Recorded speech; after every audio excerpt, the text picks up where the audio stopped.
Hot Tube Official TV.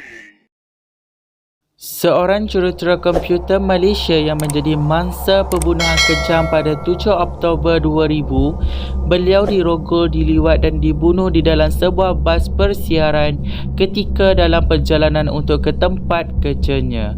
Sebelum kita teruskan cerita ini, yang belum lagi subscribe channel ini, subscribe sekarang dan tekan butang loceng di bawah untuk dapatkan notification daripada channel ini.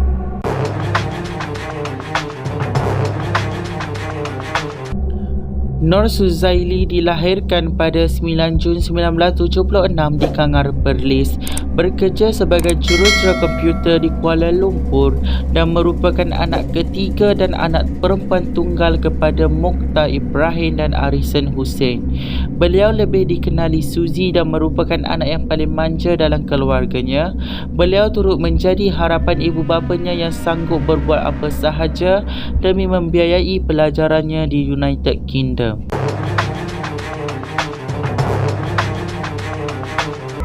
Nur Suzaili yang ketika itu berusia 24 tahun bekerja sebagai jurutera komputer telah menaiki sebuah bas awam ke tempat kerjanya, Pusat Perubatan Pantai, bagi melaporkan diri untuk memulakan kerjaya impiannya.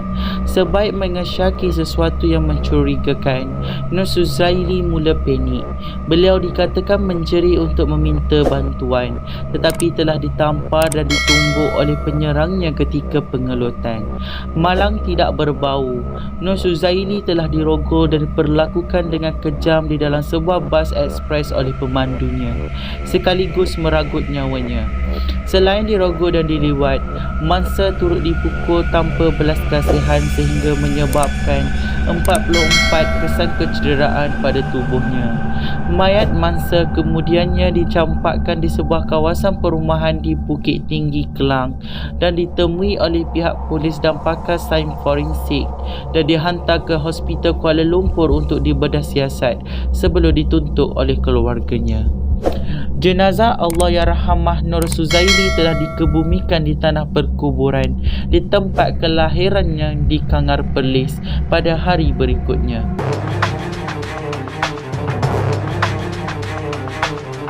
Pelaku utama bagi kes rogol dan bunuh Nur Suzaili ialah Hanafi Mat Hassan yang bekerja sebagai pemandu bas.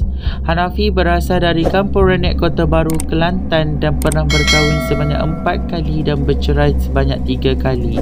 Beliau ditahan oleh pihak polis di terminal bas Kelang 3 hari selepas kejadian. Hanafi yang ketika itu berusia 34 tahun didapati bersalah dan dihukum gantung oleh Mahkamah Tinggi Shah Alam pada 25 April 2002 kerana membunuh Nur Suzaili 24 di antara lorong pegaga Taman Ciliu dan tapak pembinaan projek perumahan di Taman Bukit Tinggi, Kelang di antara jam 8.50 pagi hingga 9.15 pagi pada 7 Oktober tahun 2000. Beliau juga menerima hukuman penjara 20 tahun dan 12 sebatan di atas tuduhan merogol mangsa.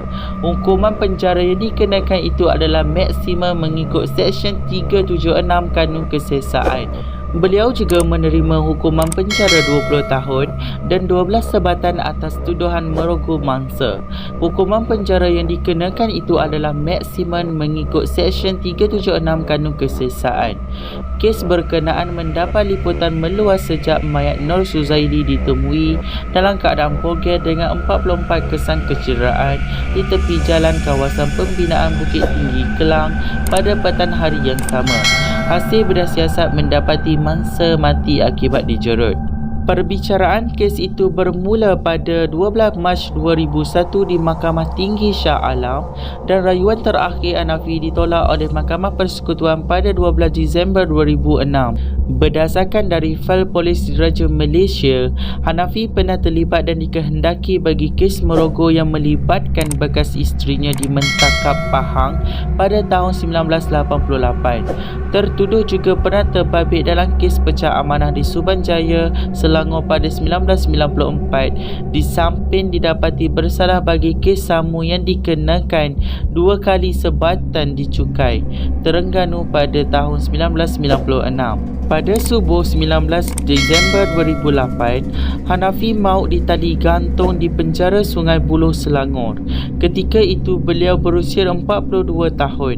Jenazahnya dibawa ke Hospital Kajang untuk dibedah siasat sebelum dituntut keluarganya untuk dibawa pulang ke kampung halamannya di Binjai, Kelantan. Jenazahnya dikebumikan di tanah perkuburan kampung Kubur Datu Binjai kira-kira jam 6 petang.